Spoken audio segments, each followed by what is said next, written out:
sa pamayo kan mga bareta.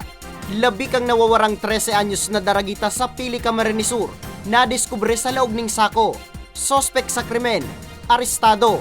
Lampas 300,000 pesos na kantidad ning shabu na kumpiskar sa operasyon sa Albay. Labisang ribong bagong ilihidong opisyal sa barangay sa Segundo Distrito kang Albay. Formal nang nanumpa kang weekend. Asin, bisto ng Tabakenya busker asin songwriter na pambato kang Albay sa ikatulong season kang Your Song of Excellence 2023.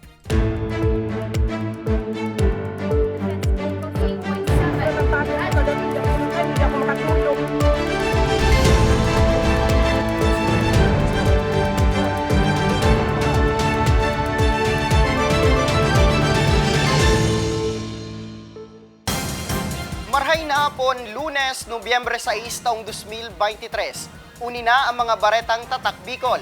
Madadugman ang mga istoryang ini sa 88.7 Radyo Ragon Catanduanes, asin 90.7 Radyo Ragon Legazpi. Sa detalyes, sospek na dati nang nakulong huli sa pagtutulak ng iligal na droga. Balik kulungan liwat matapos na magpositibo sa bypass operation sa Legazpi City. Lampas 300,000 pesos na kantidad ng shabu. Nakumpiskar. Uyang report.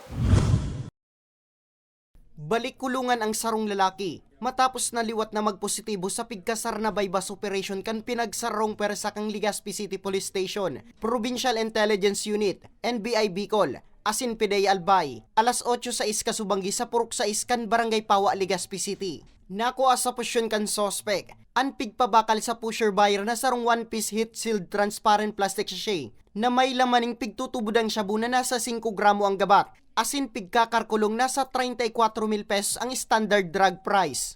Sa ginibo man na body search sa sospek, nakuha man sa posisyon asin sa kontrol kaini, an one-piece heat-sealed plastic sachet, laman ang pigtutubudan na shabu na pigkakarkulong nasa 306,000 pesos ang standard drug price. Apwera sa droga, na-recover man sa sospek ang sarong kalibre 38 badil na mayong dokumento, asin anom na live ammunition o bala. Sinda ang nakakariparo kaayan, ang mga kapitbahay ninda na baka may mga presensya kay mga day na miribid na mga tao na yaon sa palibot ninda, pabalik-balik. Itaw sa muya ang informasyon para po mabalidar mi. And once makonfirm mi po yan through successive po na validation, makasa po kami kay Plan Police Operation. Sa tabang po yan, kang information na ipi-fed kang sa tuya pong komunidad. Binisto ang sospek na si Kevin Dayap Ilorica, 31 anyos na residente kan Purok 2 Barangay Dinagaan, Legazpi City. Pigkukonsiderar man na high value individual si Dayap, asin kabali pa sa provincial target list kan otoridad. Napag-araman man na convicted sa RTC Legazpi ang sospek dahil sa pagkakaimbwelto sa illegal na droga. Pirang bulan pa sa nasubot ining nakaluwas sa National Bilibid Prison matapos na ma-reverse kang Supreme Court ang kaso kaini.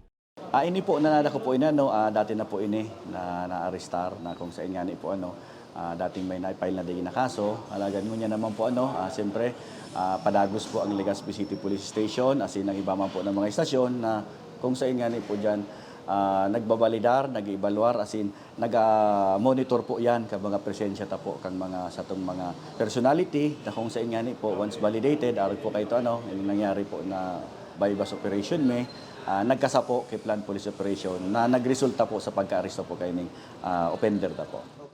Kasong pagbalgar sa Republic Act 9165 o Comprehensive Dangerous Drugs Act of 2002, asin pagbalgar sa Republic Act 10591 o Comprehensive Firearms and Ammunition Regulation Act, ang kakatubangon na kasukan sospek.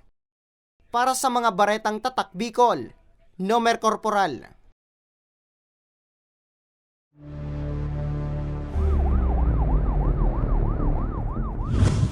Motorista gadan kan makasalpok sa tricycle, asin maligis pa ning kotse sa Milaor, Camarines Sur, mantang irido man ang sarong babaeng may kakundian sa pag-iisip, matapos na mabangga ning sarong motorsiklo sa Banwa naman kan Baaw. Detalye sa report ni Carmelo Balya.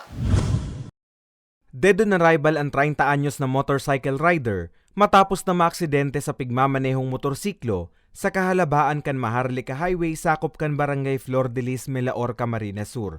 Mag-aalas 6 din banggi ka na kaaging Sabado, Nobyembre 4.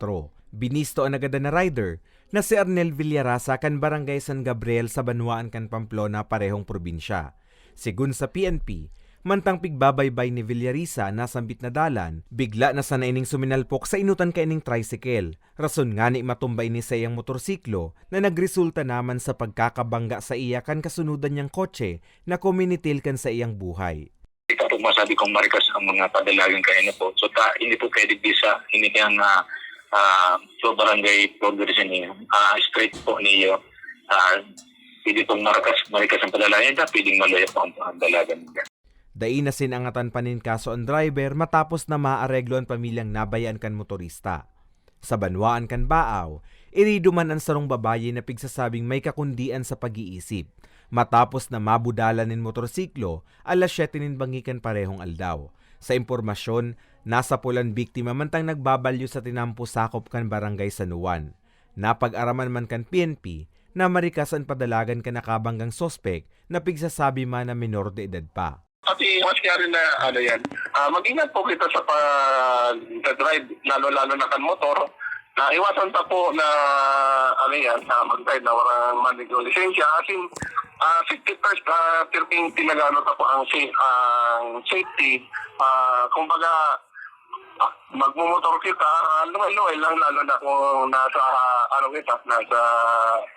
tinampo, luway-luway lang po, lalo na katakot na mga tao. Yun nga din po. As in, duman sa bako lang itong with the special needs na, kumbaga, pati relatives nila, bantayan nila itong sendang mga relatives na kung sakali man na nagluwas, paki-reparuhan man nila. Sa presente, nakaluwas na sa ospital ang biktima. Nagkaigwa naman in pag-uulay ang kada pamilya asin nagkaareglohan na. Para sa mga baretang Tatak Bicol, Carmelo Balya. Pangaabon na itala sa Naga City. Sospek, dai pa na kontento sinulo pa ang pagsadiring kubo kang biktima. PNP, may person of interest na. Detalye sa report ni May Arango. May person of interest na otoridad sa nangyaring panhabon sa pagsadiring harong kan 38 anyos na call center agent sa Zone 6 Sitio Masipag, San Isidro, Naga City kanakaaging Nobyembre 2. Sa impormasyon, nasa trabaho ang tagharong kang mangyari ang insidente. Pigtutubudan man na luminaw ang sospek asing ginibuan panhabon alas 11 nin banggi o alas 12 nin maagahon kanasambit ng petsa.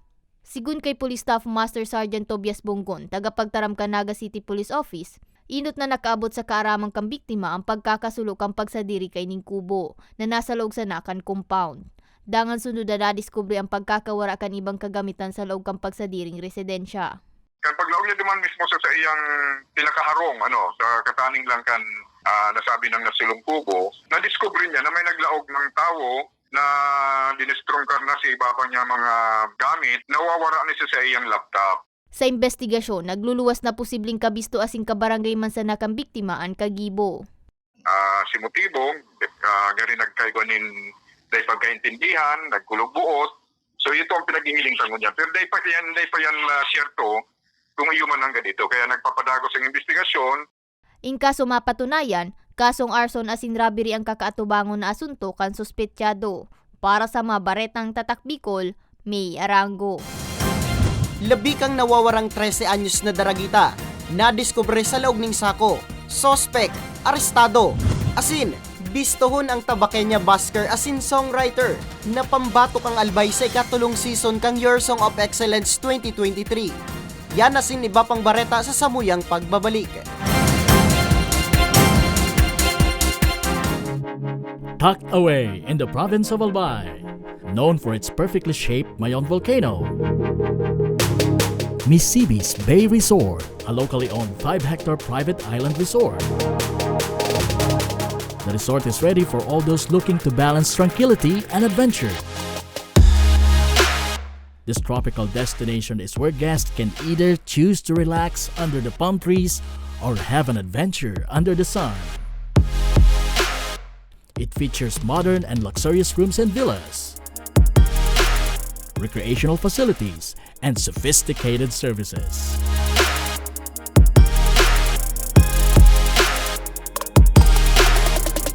Come and experience Misibis Bay Resort, your tropical island getaway.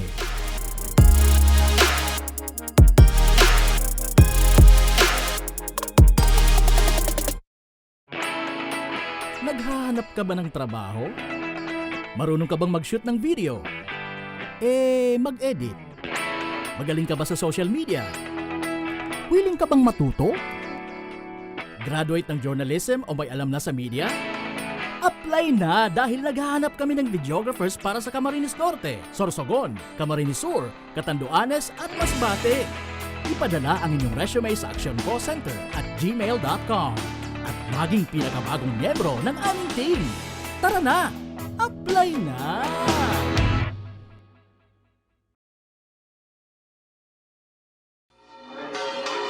Sa tahaw kan pandemya, sa ibong kan mag-usog na bagyo, asin pag-alboruto kan bulkan, nung kanya kitang pinabayaan, sa panahon manin pagdios o kaugmahan, an mapagpadabang manto ni Inang Peña Francia, danay tang namamatean.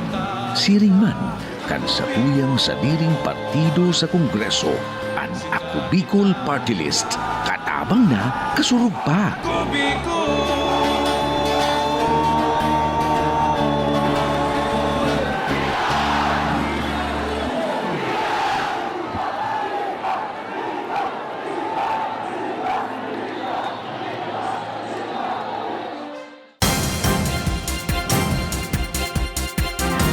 Nagbabalik ang Ako Bicol Online TV. Grade 8 students sa Pili Camarines Sur na enot ng napabaretang nawawara, nadiskubre sa laog ng sako. Sospek, kabarangay Mansana kang biktima. Uyang report. Dagos ng napasakamot kan Pili Municipal Police Station, ang pigtutok dung sospek sa panggagadan sa sarong 13 anyos na daragita na nadiskubre sa laog ng sako. Asinado kaya narani sa sapa sakop kang barangay San Jose, Pili Camarines Sur, pasado alas 2:30 ning maagawon kasudma Nobyembre 5. Sa impormasyon, kang Sabado pa nawawara ang biktima, nahuring nahiling kaiba ang saro kaning kabarangay na lalaki.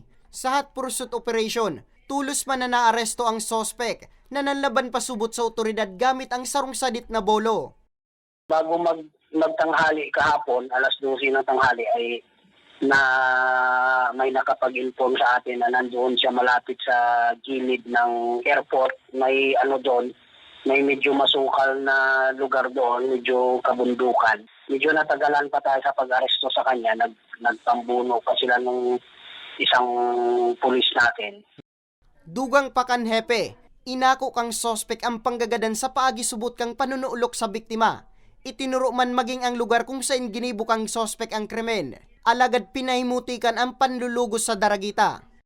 Sa suspect ay hindi niya po ito ginalaw, hindi niya ito binahasa. Pero ngayon po natin hapon malalaman na makukuha natin yung autopsy report. Yun po ang makakapagsabi kung ginahasa ba yung bata o wala. Naatubangon yan sa patong-patong na kaso ang sospek, apwera sa kasong murder. Naatubang pa ini sa kasong direct assault dahil sa subot ginibong panlalaban sa otoridad. Ing kaso naman na magluwas sa resulta kang medico-legal kang biktima na nilugusan ini, pwede ser pang masangatan ning kasong rape ang sospek.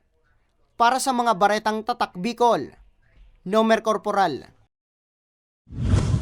Mass oath-taking ceremony kang newly elected as in re-elected barangay as in sangguniang kabataan official sa Segundo Distrito kang Albay. Ginibo kasudma, kasabay kang pagtiripon, ipiglatag man kan Ako Bicol Party List ang mga asistensyang itatao sa kada barangay. Detalye sa report ni Carmelo Balya. Naging matrayumpo ang pigkondusir na oath-taking ceremony kan newly elected as in re-elected barangay as in SK officials sa Segundo Distrito kan Albay kasudma Nobyembre 5. Lampas on 1,600 na mga opisyal ang nanumpa sa pagtiripo nagikan pang isla kan Rapu-Rapu, Banwaan kan Daraga, Kamalig, Manito, asin syudad kan Legazpi. Pira sa mga nanumpa ang 19 anyos na si Jose Meldo kan Rapu-Rapu Albay.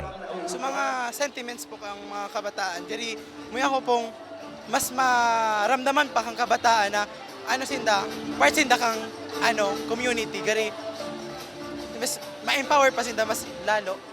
Nangenot sa pagpapanumpa si Ako Bicol Party List Representative asin Komito na Appropriations Chair Elizaldico, asin Sinda Kamalig Mayor Carlwin Baldo, Daraga Mayor Kaloy Baldo, Rapu-Rapu Mayor Dick Galicia. Presente man si Pulangi Mayor Adrian Salceda, mantang nagsirbing witness and Provincial Director kan Department of Interior and Local Government o DILG Albay na si Ray Caceres. Sa pagtiripon, piglatag man ni Kongresista ko ang mga suportang sa iyang itatao sa kada barangay arog kan rescue vehicles, pagmukna nin community college sa mga upland areas dangan ang pagmukna man nin primary healthcare hospitals sa mga puwerang lugar kung sa libre man ang mga itataong bulong asin iba pang serbisyo. Pigduunan man kong kongresista na mas papakusugon niya ni tataong suporta sa sangguniang kabataan, nga ni maging tulay ang mga ini para mairayo ang hobines sa manaraot na gawi arugan pagkakaimbwelto sa droga. Yung sports kasi we have the Ako Bicol Cup.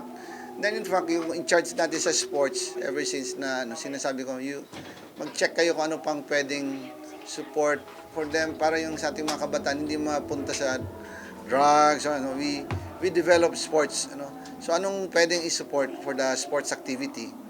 Ngayon, nasa Catanduanes na tayo for the Ako Bicol Cup, For the SK, ang nakikita ko is the sports. But kung meron silang proposal for the enhancement, for the kung anong project, sinabi ko naman kanina, anong project ang naisip niyo, then we'll study and check if it's viable and if it's allowable in the menu.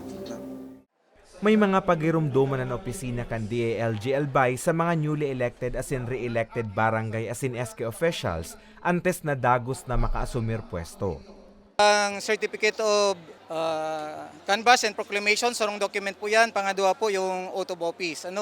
Yan po ang nakalag sa circular me. So dadagdagan ko lang po yan.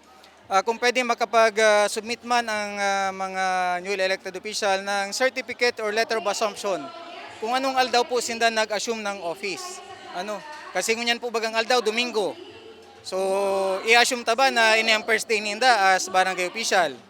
So, habo mi po mag-take duman sa magtaya na basta min nalang ukudo na ini ang first day of assumption ninda. Kasi saga po baga Lunes, ngunyan wala man na mga opisina.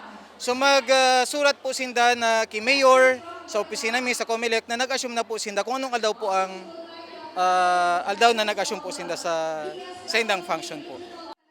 Mientras tanto, ginibo ang aktibidad sa Celebration Plaza kan Embarcadero de Legazpi sa Legazpi City. May tema na aktibidad na Legacy of Service, Unity and Purpose, Charting a Bright Future. Para sa mga baretang Tatak Bicol, Carmelo Balya.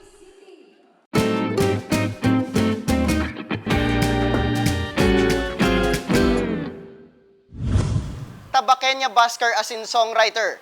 Laog sa semifinals kang Your Song of Excellence 2023 Season 3. Bistoon ang bago na naman na onra kang reyon sa istorya ni May Arango.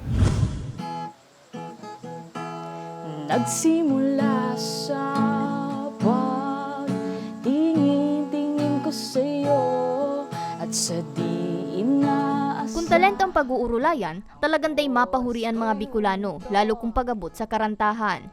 Saro sa mga makakapagpatunay kaan si Jules Burse, ang Tabakenya Basker kang Albay na nakalaog bilang semifinalist sa Your Song of Excellence o Taiwan Excellence 2023. Apwera sa pagiging singer, songwriter man si Jules. Apwera sa nasambit na kompetisyon, dati man siyang kabali sa Himig Handog kang ABS-CBN. Dai man pinalad sa Himig Handog, padagos manggiraray na kinugos ni Jules ang musika.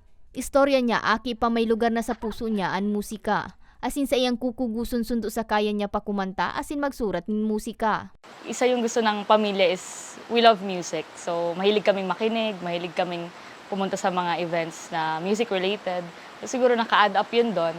But really nagsimula siya is medyo makakonsider ko yung sarili ko as late bloomer pagdating sa pagiging artist or nagsimula sa ang komposisyon ni Jules na gusto mo rin pala ako, na ginamit niyang entry sa Himig Handog, ang ginamit niya man na pang-audition sa nasambit na international competition. Di niya sa nadahunao na mapapansinan sa iyang komposisyon kan mga hurado. Dugang pa niya, nagduwa-duwa pa siyang mag-intra sa kompetisyon. Alagad dahil sa mga taong nagtutubod sa kakayanan niya, nagkusugbuot na daw siyang mag-intra. masaya ng mix na kinabahan kasi ano ba itong pinasa ko, like, pero nang ibabaw yung saya, tuwa, kasi at last, yung pinasa ko ulit for the second time yung kanta ko, at yun, nakapasok talaga siya. So, una ko sinabihan si mama, sabi ko, ma, wag ka muna maingay. Sabi ko, nakapasok ako sa writing competitions. Yun. Tuwang-tuwa talaga. Number 1 fan ko. Kung ano ang kabado man para sa aki, alagad para kay Nanay Mary Jean. Manggana o dai, proud na proud siya sa iyang aking si Jules. Ang sabi ko sa iya kasi saro siyang mapakumbabang aki.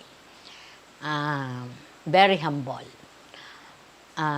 Ang sabi ko sa iya na remain, continue what she always does. And wherever na kung saan siya umabot, just like that. Kumbaga, kung hain siya ngunyan, dyan din siya. Ang humbleness niya, ang pagiging makonsulta siya sa magurang. Kaya, dakulaon akong maugmaho na may aki akong arog sa iya. Sa kadakol na nag-irintra, tulong na sa nasinda Jules na naglalaban-laban na songwriters. Kaya naman laom niya na masuportahan siya kan sa iyang mga kababayan. Ongoing po ang online voting for the Your Song of Excellence as a songwriter po, and you can vote me po by commenting my official hashtag. Nasa Facebook page po yun, Taiwan Excellence, and just search for Jules Borse. Ayan, nandun naman po yun sa post nila, and then yung pag-vote po is magko-comment ka po ng hashtags, and this is multiple votes, so you can vote as many times as you like kasi one comment is equal to one vote. So super laking tulong na po nun, super laking percent din po kasi ng online votes for this competition. So judges scores and online votes po yung pagbabasihan if sino yung magiging grand champion. Kaya sana tabangan mo po ako kung mga kapwa ko Bicolano, wala na, ayan. Lalo digdi sa Tabaco na makuata ang songwriting grand champion sa Your Song of Excellence Season 4. Sa mga mauwat suportahan ang satuyang kababayan na si Jules, bisitaon sana ang Facebook page kan Taiwan Excellence asin mag-comment sa iyang picture. Gamit ang hashtag YSO3GrandJules asin hashtag Your Song of Excellence 2023. Para sa mga baretang Tatak Bicol, May Arango. Asin yan ang katripunan kan mga istoryang Tatak Bicol. 49 aldaw na sana. Pasko na. Ako si Nomer Corporal. Salamat!